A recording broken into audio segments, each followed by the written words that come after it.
Now listen to what New York City Mayor Zoran Mandami had to say about this pied-a-terre tax. I think that any New Yorker raising their voice for a fairer tax system where the wealthiest New Yorkers, the most profitable corporations, pay a little bit more so that everyone can afford to live here is doing a service to our democracy. The governor put forward a proposal that we very much support, that a vast majority of New Yorkers support, that would tax the secondary homes of non-resident New Yorkers that are worth more than $5 million. And that pied-a-terre proposal is, at its core, a tax on the wealthiest New Yorkers. All right, the CEO of Empire State Properties, Suzanne Miller, joins me here in New York. Welcome to the show. Thank you. Mamdani got his tax on second homes. How do you think it's going to affect New York City real estate? Not much. I think it's mostly political theater. If you look at a city of 8 million people, this is really only affecting 11,200 people. And if you go through the math, if you have an apartment that's up to $5 million, there is no tax.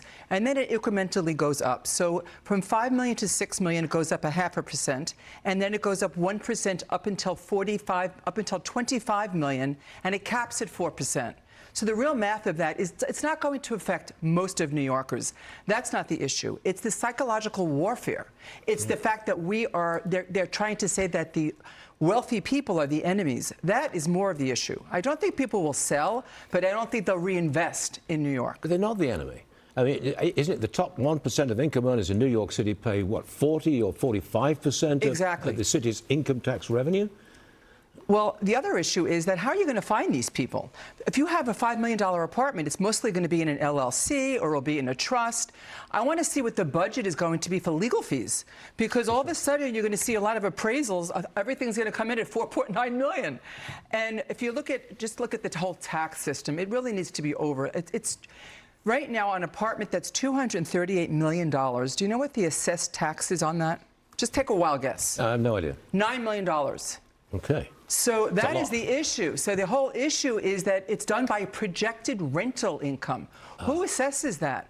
This whole thing needs to be overhauled. It's not workable. It's not workable. To me, it's just really an attack. It's a theater. It's an attack on the wealthy people. It's psychological warfare rather than a real issue here. I don't think people will sell, but I think they'll be discouraged to build more. I'll go further. I think it's an attack on the culture of success. You were born in New York City. Brooklyn, New York. You know the story. If you can make it here, you can make it anywhere. Exactly. It's a culture of success. We seem to be going against that in the city. We don't like success.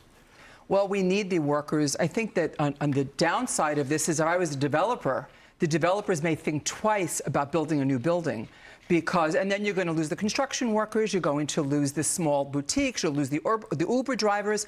This is very important. We need the wealth to keep going, and I think that this will not really affect the day-to-day person, because out of the 11,000 people, maybe 5,000, a very small number, will be affected by this. And the math doesn't add up. It's a Band-Aid. It doesn't fix the problem. I don't like it either. All right, thanks very much indeed, Suzanne. It's great to have you back on the show. Thank you so much. See you soon, I hope. Thank you.